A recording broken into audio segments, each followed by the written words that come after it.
Hello friends, welcome you all. आज हम vision IAS की 24 मार्च वाले डेली करंट अफेयर्स डिस्कस करेंगे। डिस्कस करने से पहले अगर आप लोगों ने हमारा यूट्यूब चैनल सब्सक्राइब नहीं किया है तो आप सब्सक्राइब कर सकते हो, लाइक शेयर कमेंट कर सकते हो। सो फ्रेंड्स, आज हमें 6 आर्टिकल्स डिस्कस करने हैं। काफी इंपॉर्टेंट आर्टिकल्स आज होने वाले हैं। One by one we will discuss. So let's start our discussion. The first one is fourth conference of parties to the Minamata Convention on Mercury being held in Bali, Indonesia। तो जो आपका COP 4 है to the Minamata convention on mercury, वो अभी आपका हो रहा है बाली, इंडोनेशिया में। ये बाली आपको याद रखना है, इंडोनेशिया में। ये कॉप 4 क्या होता है? बार बार आप कॉप सुनते गए होते होगे, जैसे UNFCCC हुआ, वहां पर भी आपने कॉप 26 सुना होगा। तो ये बेसिकली जो कन्वेंशन के मेंबर्स होते हैं, उन्हीं मेंबर्स को बेसिकली पार्टीज कहा जाता है। और जब ये एक साथ मीटिंग करते हैं, समिट ऑर्गेनाइज होता है, कॉन्फ्रेंस होता है, तो इनको हम कॉन्फ्रेंस ऑफ पार्टीज कहते हैं। ठीक है, तो अभी आपका मिनीमाटा कन्वेंशन के तहत कॉप 4 ऑर्गेनाइज की जा रही है बाली, इंडोनेशिया में।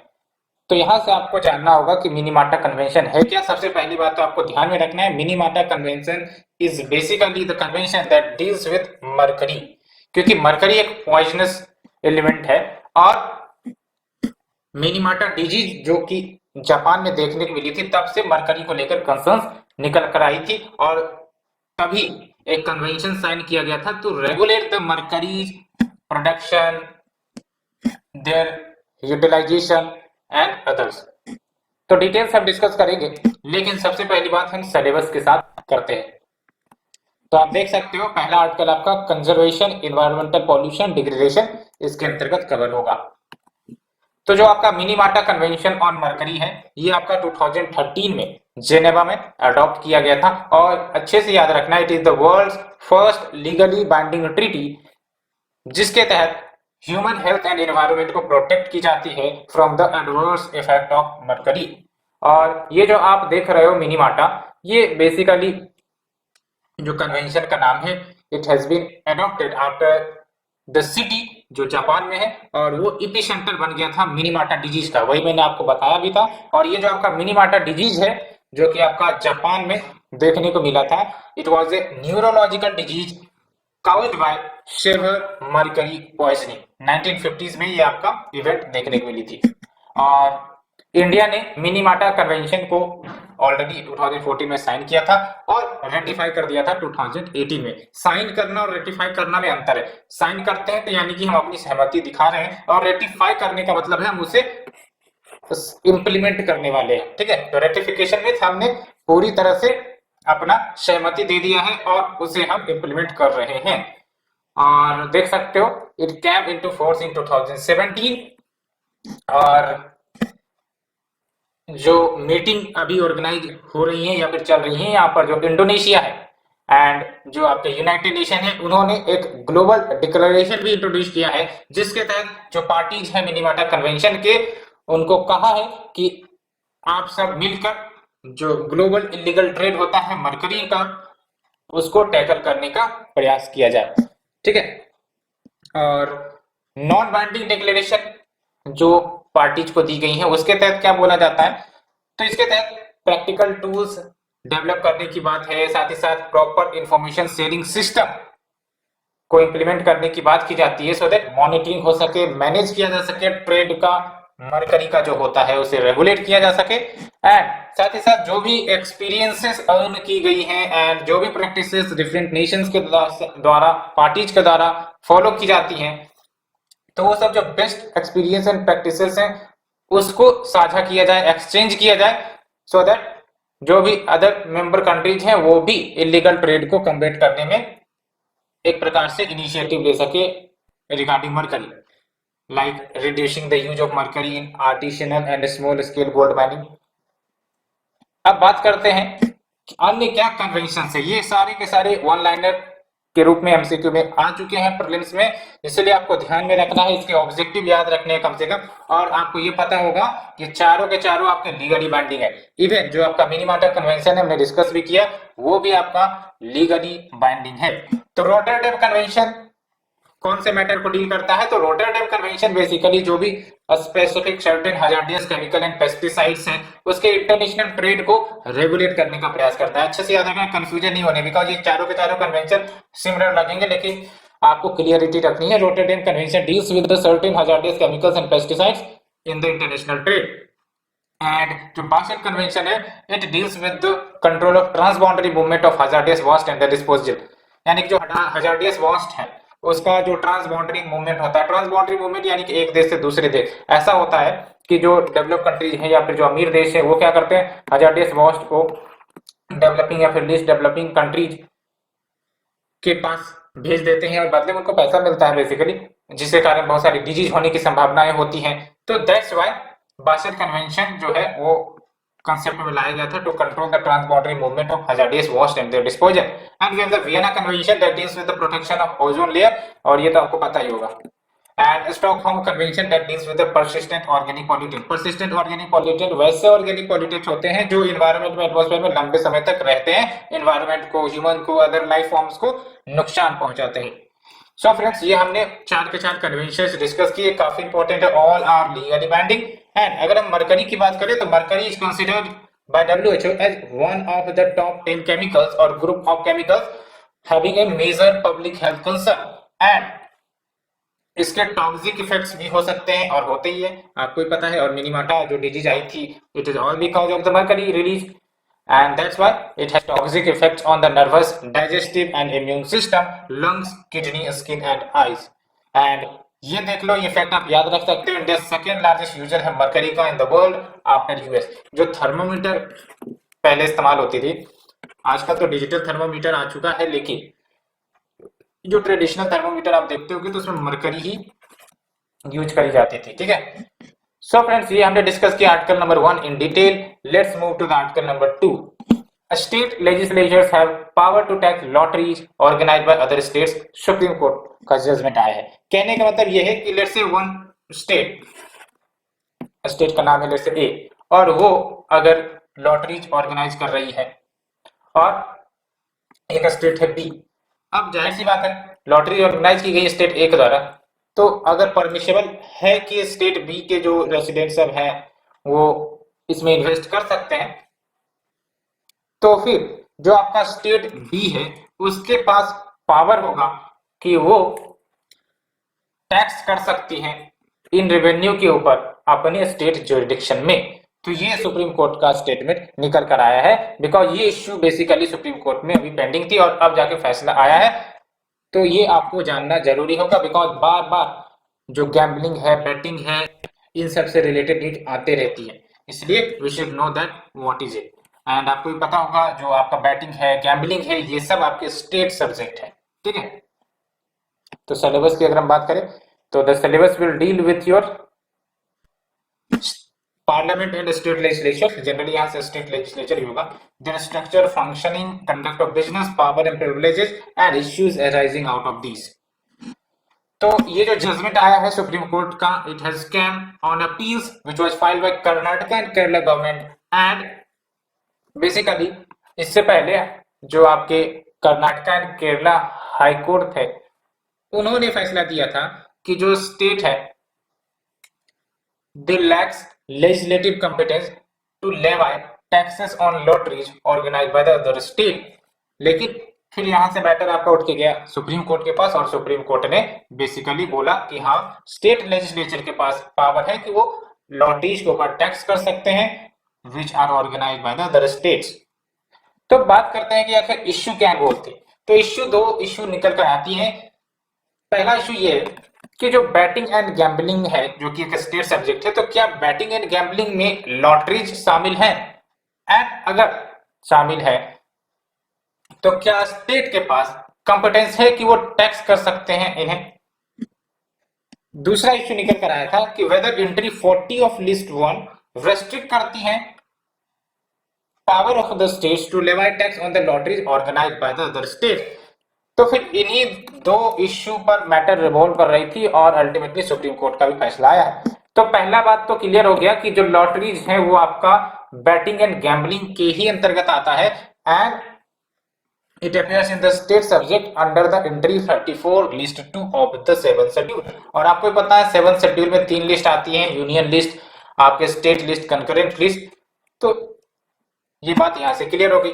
अब दूसरा है ये कि जो लॉटरीज है एक्सेप्ट, ये याद रखनी है, जो लॉटरीज है except those organised by the government of India और government of a state covered under entry 40 list 1, इन दोनों को छोड़कर बाकी जो आपके लॉटरीज ऑर्गेनाइज की जाती है comes under the state subject.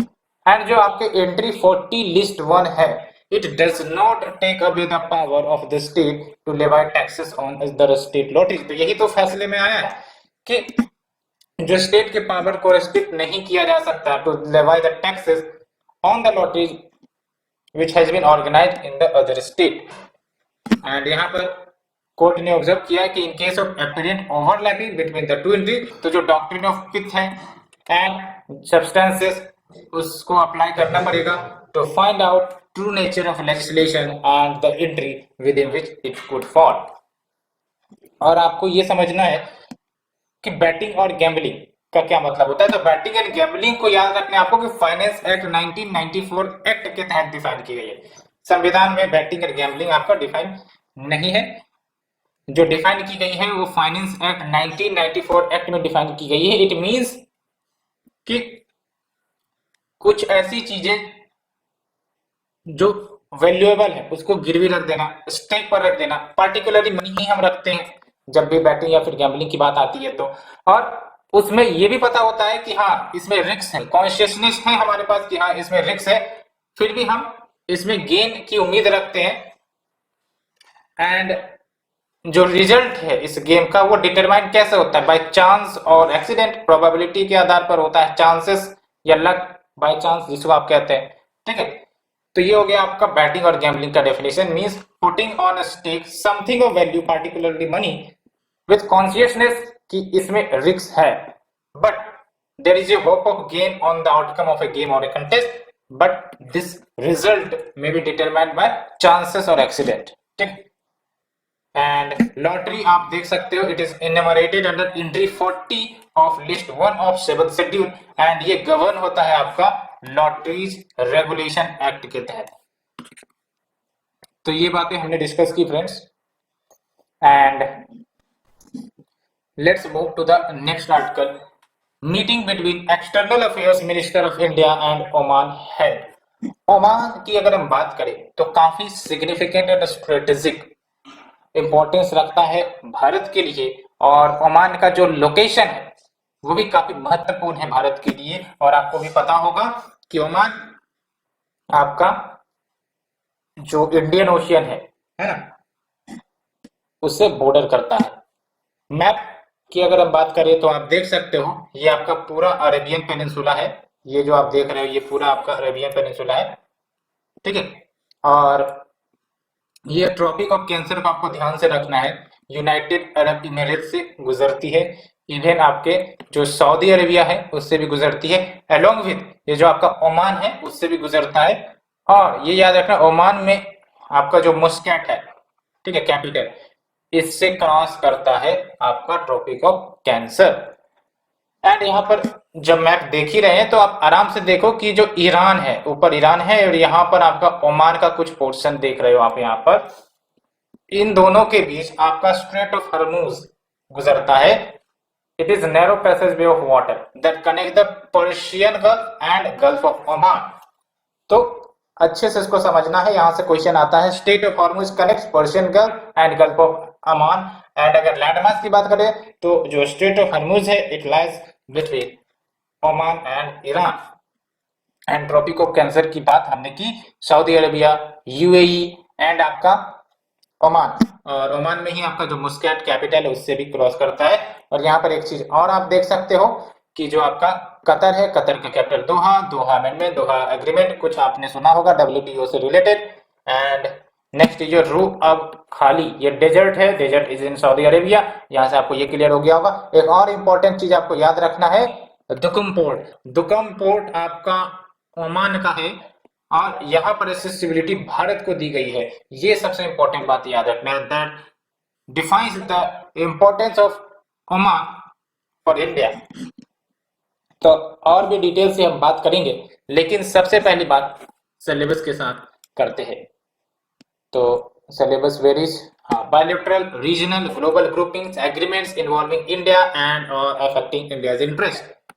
तो अभी न्यूज ये है कि जो एक्सटर्नल अफेयर्स मिनिस्टर है इंडिया के, ओमान के, उन दोनों के बीच मीटिंग हुई है और इस मीटिंग में इंडिया एंड ओमान ने एग्री किया है कि नेगोशिएशन जल्द से जल्द किए जाएंगे for bilateral protocol on investment, यानी कि दोनों देश एक दूसरे देश में इन्वेस्टमेंट करेंगे, एंड साथ ही साथ डबल टैक्सेशन अवॉइडेंस पर भी सहमति बनाई जाएगी at an early date. Double tax avoidance का मतलब ये होता है कि भाई साहब, जैसे ओमान की कंपनी ओमान में रजिस्टर्ड है, अब वो इंडिया में आ गई, अब इंडिया या इंडियन गवर्नमेंट भी पता चला कि टैक्स देने लगी, तो ये तो आपका डबल टैक्सेशन हो गया ना, ओमान में भी पे करना पड़ रहा है टैक्स और आपका इंडिया में भी टैक्स पे करना पड़ रहा है। उसी प्रकार से इंडिया की कंपनी है जो इंडिया में रजिस्टर्ड है और ओमान में गई है बिजनेस करने, तो फिर ओमान में भी पता चला कि 30% टैक्स लगा रहे हैं और यहाँ पर भी आपका इंडिया में भी 30% टैक्स लगा रहे हैं, तो फिर ये तो कहीं ना कहीं डबल टैक्सेशन वाली इश्यू हो गई। तो डबल टैक्सेशन अवॉइडेंस का मतलब ये है कि एक ही देश में आपका टैक्सेशन लगे। अगर इंडिया में रजिस्टर्ड है कंपनी तो इंडिया वाली टैक्स लगाए, अगर ओमान में रजिस्टर्ड है कंपनी तो ओमान में टैक्स लगाए। अब सोचोगे ये तो फिर नुकसान हो जाएगा, तो नुकसान की बात नहीं है, यहाँ पर दोनों देश को ला है ना कि अगर ओमान की कंपनी है और अगर वो इंडिया में आती है तो इंडिया वाले टैक्स नहीं लगाएंगे, उसी प्रकार से इंडिया की कंपनी है ओमान में जाती है तो ओमान वाले टैक्स नहीं लगाएंगे, तो ये आपका बेनिफिट होता है ना। तो होप आप ये समझ गए होंगे। And they also agree to pursue opportunities in the area such as renewable energy, green hydrogen, इन सब में कॉपरेशन बढ़ाने की बात कही है। इंडिया ओमान रिलेशंस काफी ज्यादा इंपॉर्टेंस या सिग्निफिकेंस आने वाले समय में देखने को मिल रहा है, इसलिए we should understand the relations and the importance. Political relation की बात करें तो पॉलिटिकल रिलेशन में ओमान जो है आपका स्ट्रेटेजिक पार्टनर है भारत का in the Gulf region and important interlocutor है। इंटरलोकेटर यानी कि रिप्रेजेंट करता है आपका गल्फ कॉपरेशन काउंसिल में भी, कौन, ओमान। गल्फ कॉपरेशन काउंसिल में कितने मेंबर है, क्या इंडिया मेंबर है, आप हमें बताओ। एंड अरब लीग की बात करें तो उसमें भी ये आपका इंटरलॉक्टर के रूप में कार्य करता है। इंडियन ओशियन रिम एसोसिएशन का भी ये सदस्य है ओमान, ठीक है। और IORA काफी ज्यादा इंपॉर्टेंट है for prelims point of view. Members आपको अगर याद रखने हैं आपको 2-3 बार मैप देखना पड़ेगा, मैप से याद हो जाएंगे, बिकॉज मैप में आपको एक पैटर्न देखने को मिल जाता है कि हाँ, हम एक अंदाजा लगा सकते हैं कि जो आपके मेंबर कंट्रीज है कौन कौन से है, कहाँ लाई करते हैं। एंड जो डिप्लोमेटिक रिलेशन है ओमान और इंडिया के बीच, ये आपका 1955 से स्टैब्लिश होना शुरू हुआ था और इस डिप्लोमेटिक रिलेशन को अपग्रेड किया गया स्ट्रेटेजिक पार्टनरशिप के रूप में 2008 में सॉरी। और अगर हम बात करें डिफेंस के फील्ड में क्या कॉपरेशन है, तो most important fact is that Oman is only country in the Gulf region जहां पर हमारे जो इंडियन आर्म्ड फोर्सेस है वो तीनों के तीनों जो सर्विसेज है, Indian army, navy and air force, वो अपनी रेगुलर बायलैटरल एक्सरसाइज यहाँ पर करते हैं। ये काफी ज्यादा सिग्निफिकेंस है।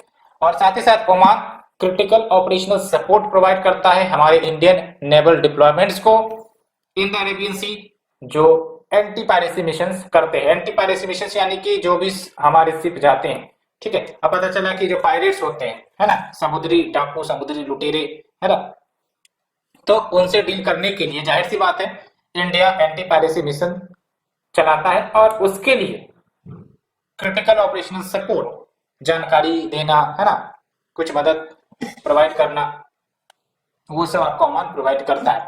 स्ट्रेटेजिक सिग्निफिकेंस की अगर हम बात करें तो इंडिया ने, यही मैं आपको बता रहा हूं, इंडिया ने ओमान के पोर्ट की एक्सेसिबिलिटी प्राप्त की हुई है। कौन सा पोर्ट का नाम है, दुकम पोर्ट, मिलिट्री यूज के लिए as well as logistical support के लिए, as a part of strategy to counter Chinese influence in the reason.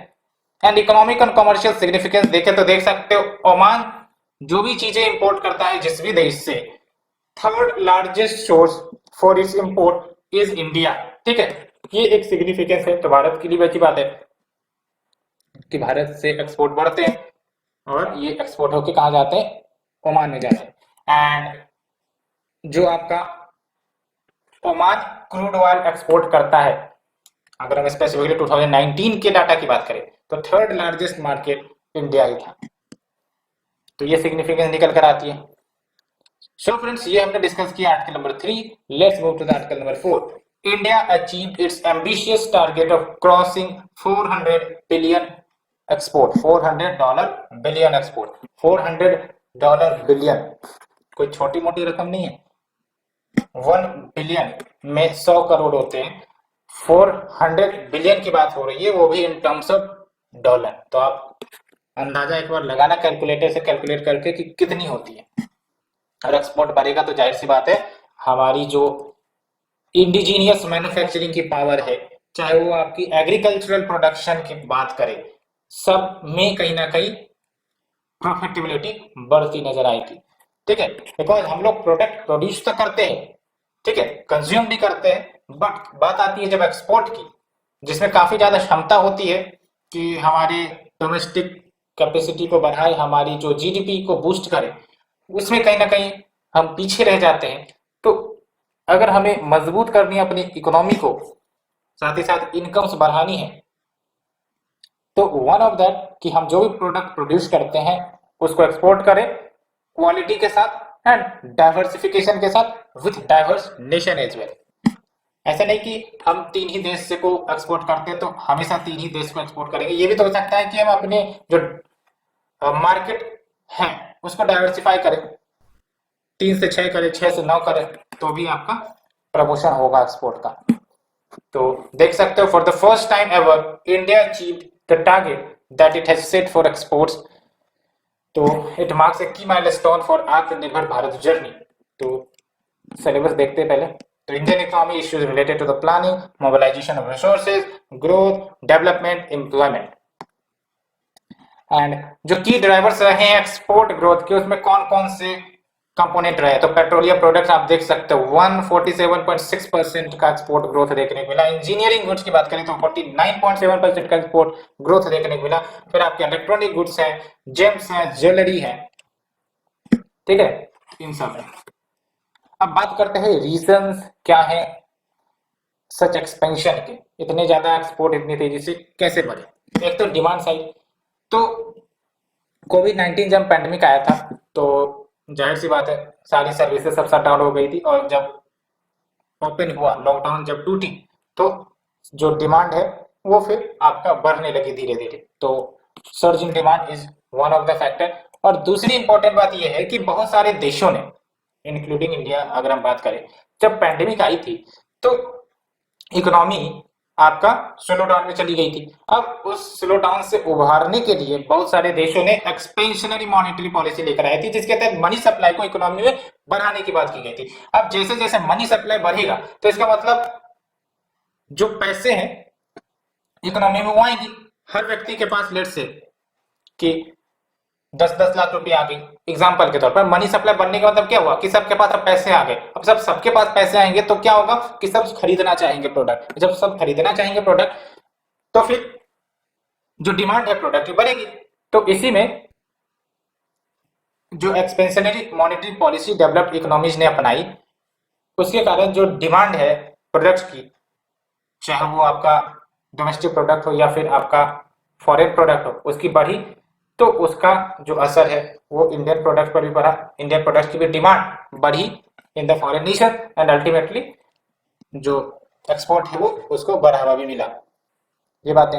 Next जो सप्लाई साइड, सप्लाई साइड यानी कि हमारे तरफ से क्या प्रयास की गई। एक तो हमारा फॉरेन ट्रेड पॉलिसी 2015-20 जिसको एक्सटेंड किया गया है 2022 के लिए, एंड वी हैव द निर्यात बंधु स्कीम जो लॉन्च की गई थी to reach the new and potential exporters, and we have the trade infrastructure for export scheme and market access initiatives scheme, ये लॉन्च की गई to provide assistance to the exporter, and we have the comprehensive agriculture export policy, है ना, ये देख लो, comprehensive agriculture export policy जो launch की गई थी to promote agricultural exports to the other nations, and with the remission of duties and taxes on exported products, road tap scheme, ये काफी इंपॉर्टेंट है, ठीक है, रोड टैप स्कीम जिसके तहत जो ड्यूटीज एंड टैक्सेस लगाई जाती रही है पहले एक्सपोर्टेड प्रोडक्ट पर, उसको कम किया गया।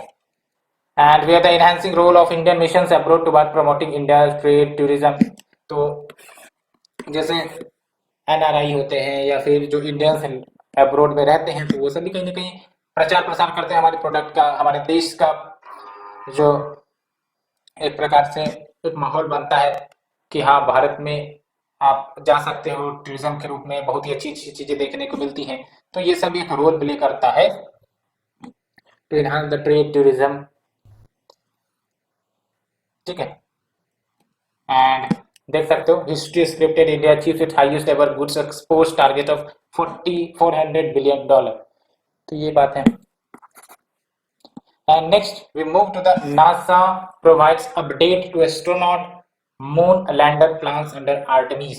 Artemis मिशन जो है नासा का मिशन है, जिसके तहत वो first women and the next man उसको मून पर भेजने का प्रयास करेगा अंडर दिस मिशन बाय 2024। और उसी से रिलेटेड आपका अपडेट निकल कर आया। तो हमें तो बेसिक है जानना आर्टेमिस जो आपका मिशन है उसके बारे में। पहली बात तो यही याद रखनी कि ये मिशन जो है नासा का है, ठीक है। सिलेबस देखते हैं। तो when we talk about the syllabus it covers under awareness in the field of space. तो देख सकते हो National Aeronautics and Space Administration, जिसको हम नासा भी कहते हैं, इन्होंने अपना आर्टेमिस 1 मून मिशन को लॉन्च पैड पर रोल आउट कर दिया है। अब ये टेस्टिंग की जाएंगी इसकी at the Kennedy Space Center in Florida, United States. ये जो आपका आर्टेमिस प्रोग्राम है, इसका मतलब क्या हुआ? आर्टेमिस का क्या मतलब हुआ? Acceleration, reconnection, turbulence and electrodynamics of moons interaction with the sun.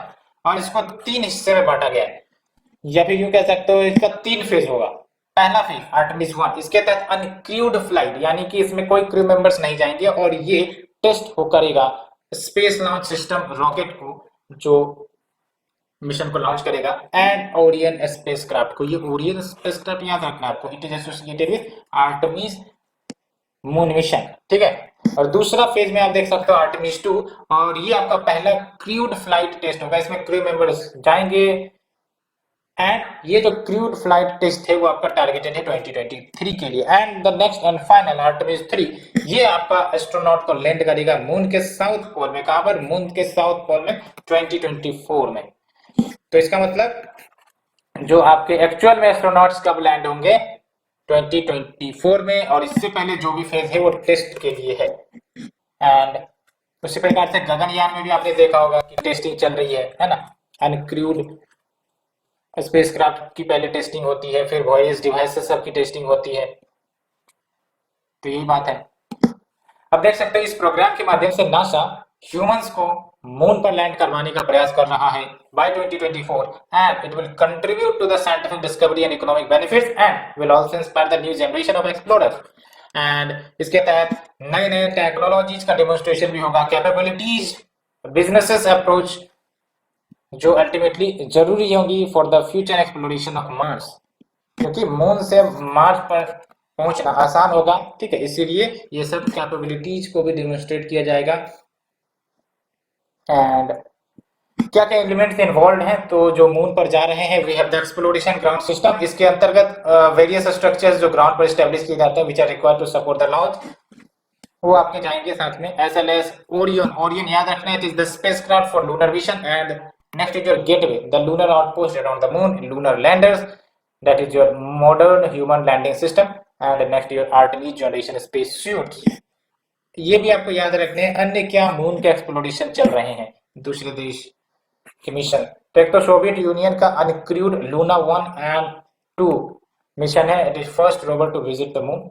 और आपको बताना होगा लूसी मिशन किसके लिए है और किसका। एंड यूएस अपोलो 11 मिशन, ये तो हमने सुना ही है, अपोलो मिशन। जापान का आपका सेलिन मिशन है, चाइना का चैंगे 4 लूनर प्रोब, ये तो पहुंच ही चुका है। इंडिया का चंद्रयान ये भी पहुंच चुका है। इजराइल का बेयरशीट एयरक्राफ्ट, ये भी याद रखना बेयरशीट। सो फ्रेंड्स, ये हमने डिस्कस किया article number 5। Let's move to the article number 6। Less than a quarter of target villages got solid liquid waste infrastructure this year parliamentary panel। तो जैसे फॉर एग्जांपल 100 विलेजेस को सॉलिड लिक्विड वास्ट इंफ्रास्ट्रक्चर चाहिए थी इस साल में, लेकिन only 25% और less was got solid liquid vast infrastructure. तो कहीं ना कहीं ये पुअर टारगेट अचीवमेंट को रिप्रेजेंट कर रहा है। तो क्या की हाईलाइट है उसे हम देखेंगे, लेकिन सबसे पहली बात हम सिलेबस के साथ करते हैं। तो सिलेबस इज वेयर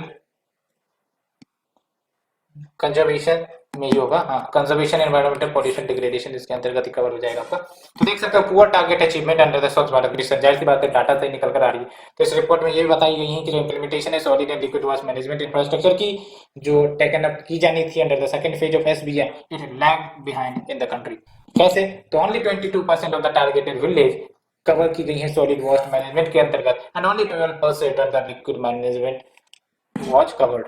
और देख सकते हो अंडर जल जीवन मिशन जिसका एम है कि पोर्टेबल टैप वाटर कनेक्शन देना है to all the rural households by 2024, committee ने कहीं ना कहीं एक्सप्लेन किया है गवर्नमेंट को कि भाई साहब आप मिशन तो लॉन्च कर दिए हैं लेकिन पता चला है कि लो यूटिलाइजेशन ऑफ फंड हुआ है। दो चीज आप हमेशा याद रखना अगर आपको मेंस आंसर राइटिंग करनी है, एक तो होता है अंडर यूटिलाइजेशन ऑफ फंड कि भाई साहब फंड खर्च ही नहीं किए जा रहे स्कीम के ऊपर, दूसरा होता है कि लैक ऑफ फंड कि वैसा फंड की ही कमी पड़ गई है। तो दोनों कहीं ना कहीं पॉइंट में चिपका सकते हो, एक आपका एक्स्ट्रा पॉइंट बन जाएगा क्योंकि कोई भी गवर्नमेंट स्कीम आएगी ये दो चीजें रहेंगी, ठीक है, लैक ऑफ फंड या फिर अंडर यूटिलाइजेशन ऑफ फंड। इसलिए इन सब कीवर्ड को पकड़ लो सो दैट आंसर राइटिंग लिखने में मजा आए। एंड कैसे अंडर यूटिलाइजेशन, तो देख सकते हो 50,011 करोड़ रुपीज एलोकेट की गई थी बजट के अंतर्गत, एक्चुअल एक्सपेंडिचर कितनी हुई है? Only 28,238 crore. And solid and liquid waste management का क्या मतलब होता है? Collection, transportation, processing, recycling, treatment, disposal of waste material in scientific manner. And SNWM यानी कि solid and liquid waste management is one of the key component of Swachh Bharat mission Grameen, जो launch की गई थी विद द ऑब्जेक्टिव कि cleanliness लाई जाएंगी, hygiene and general quality of life को इंप्रूव किया जाएगा इन द रूरल एरिया। ये स्वच्छ भारत मिशन ग्रामीण का ऑब्जेक्टिव है। एंड ग्राम पंचायत फंक्शनरीज ये रिस्पांसिबल होगा for what? Design, implementation, operation, maintenance of solid and liquid waste management system with support from respective state government. तो ये बातें हैं, ठीक है। तो फ्रेंड्स ये हमने 6 आर्टिकल्स डिस्कस किया, होप यू लाइक्ड इट। अगर आपको अच्छी लग रही है तो प्लीज आप लाइक शेयर सब्सक्राइब जरूर कर सकते हो। Thank you friend, thank you very much for attending the discussion series.